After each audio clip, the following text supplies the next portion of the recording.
Hey, it's the Steel Lodge. Today we're checking out one of the hottest games on Steam right now, and that's Vrising. It's a new survival game that's kind of like Valheim, but if you're a vampire and with more action-based combat. It's pretty cool, so let's check it out on the Steam Deck. There's a few setup steps, but I'll show you how to get through them. Okay, to actually get this game running on the Steam Deck, you're going to need to do something to Proton Experimental here. So go to your Steam library and search for Proton.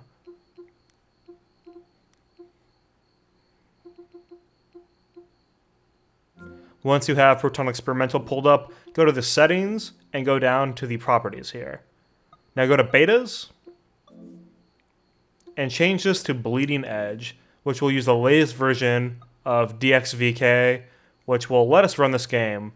If you don't have this set up, when you launch Vrising, it's going to crash continuously.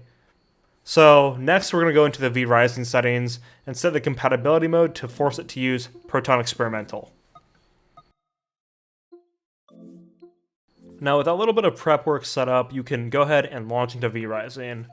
Now it's worth noting that this game does not currently have controller support. I don't know if they're going to add it in the future, but I'm just going to play through it with a mouse and keyboard that's plugged into my Steam Deck. Now obviously if you want to, you could go in with the settings and remap all your Steam Deck controls to make this work. For instance, you would map the left joystick to WSID, you could use a right trackpad as your mouse, and then map all the buttons that you use in the game to buttons on the Steam Deck since there's a ton of inputs on there. I don't think it would be too bad, but I'll just do mouse and keyboard here to show you what it's like. For settings, I'm just going to stick with all low at 720p to fill my other monitor. If you're put on the handheld, you'd probably want to go with 800p. The frame rate may be a little bit lower, but it's probably pretty similar to what I'm going to show you here right now. Now, the game does have FSR 1.0 built into it. I'm going to go ahead and disable it pretty soon here. But if you are going to use FSR for this game, don't use the one that's in the Steam OS settings. Use the one that's built into the game. It'll work better that way. I'm just going to go ahead and make my vampire here in the character creator. It's a nice little character creator for the time being in the early access state. Now, the frame rate here is about low to mid 40s, but we are in the character creator. And even in the intro section of the game where you're in an interior environment, the frame rate is higher than when you actually go out to the more open world parts of the game, which we will see pretty soon here. Now I do want to show you something that's pretty funny here. If you've seen What We Do in the Shadows, Nondor the Relentless is one of the characters in that show, and pretty funny that the first randomized name I pick here is Nondor. So we'll stick with that and jump in. As we enter the intro area, the geometry takes a little while to load. This might be a shader problem or some streaming thing. Not a big deal. I didn't really see anything like that again after that occurred. And as you can see here, we're running in the mid 40s, which is pretty solid. But like I mentioned earlier, small interior environment. I haven't played this game a ton, so I don't know if there's dungeons like this kind of smaller area in the game. But you're definitely going to get better frame rate here than out in the open world parts, or more open parts. Out there, there's more geometry, a lot more trees, foliage, and there's also kind of more of a haze. So all of that takes a rendering toll, and it's going to drop our frame rate here in a second as we head outside.